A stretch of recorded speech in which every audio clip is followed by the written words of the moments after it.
Hello, you're watching Hexus TV at Misco Expo, and I'm now talking to Laurence Painell, who's a Windows Product Manager at Microsoft. Hi, Indeed. Laurence. How are you? It's good to see you again. Yeah, we've had you in front of TV cameras before, up in Hexus Towers. Yeah.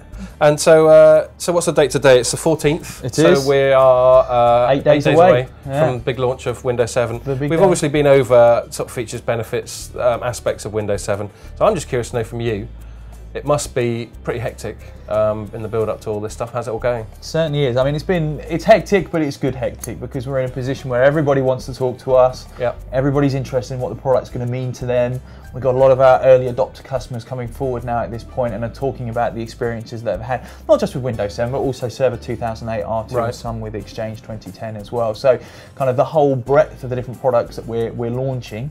So there's more than one launch on the 22nd? Yes, Windows Server 2008 R2. Okay. The better together story around features like direct access and branch caching and some of those things as well. So kind of on the business side of things, we've got lots going on there. Right. We had our big IT Pro event last week at Wembley. Yeah, I was there. Which was a great thing. And then we had the partner event on the Wednesday, which followed on from that. Oh right, that's the one I was at. Yeah. We've had lots of engagement. And you actually had Steve Ballmer in town, didn't you? We did on Monday. Yeah, that was our business value launch where right. Ballmer came out and gave a nice speech to some of our key CIO and CTO customers out there. We had some of our customers that are already on the early adopter program discussing their experiences of the early adoption of the product and kind of how they're managing the early adopter program and the feedback that they've been gathering and what that means for their rollout.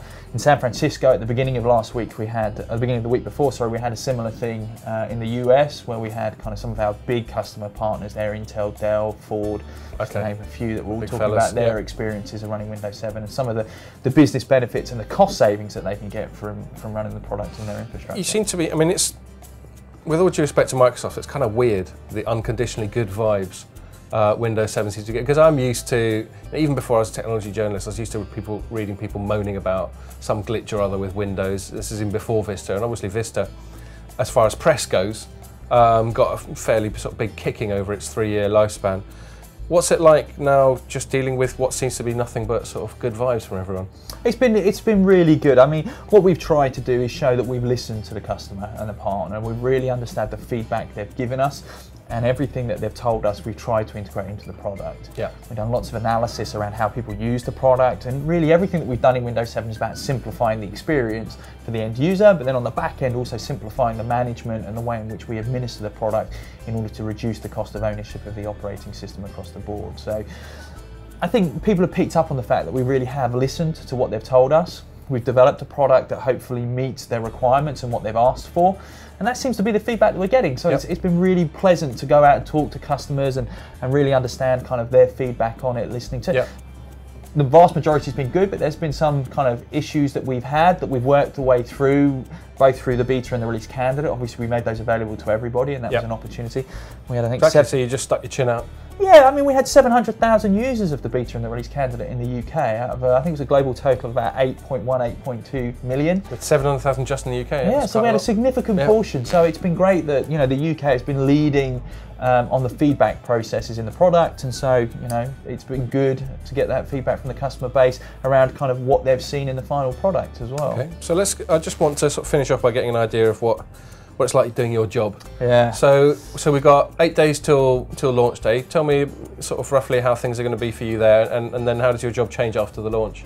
So I sit kind of in the commercial business. So we have kind of 2 phases. We have the build up to launch, where we're going out engaging with our partners and customers on a daily basis, understanding kind of what they need from us in order to make the product successful through them. So customers such as Misco as a partner, they obviously sell our products onto their customer base, so we need to make sure that we're providing them with all the information, the content, and provide as much as we can to them in order for them to be successful. So that's why we're here today, obviously talking to some of their customers.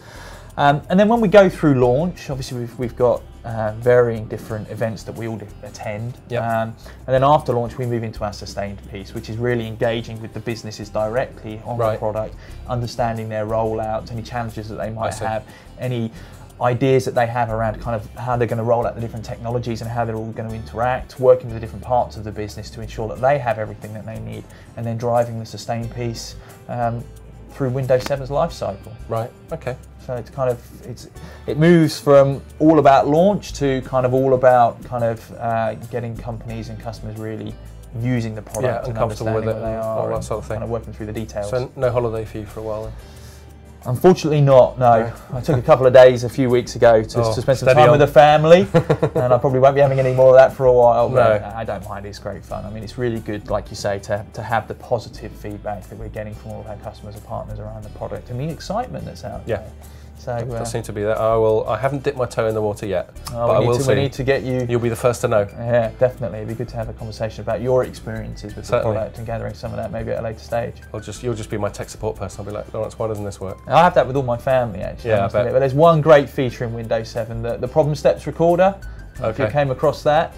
No. Type in problem steps recorder into the start menu and hit enter. It'll pull up a little gadget. You just hit record. Excellent. And it allows you to record all of the steps that you perform on your PC.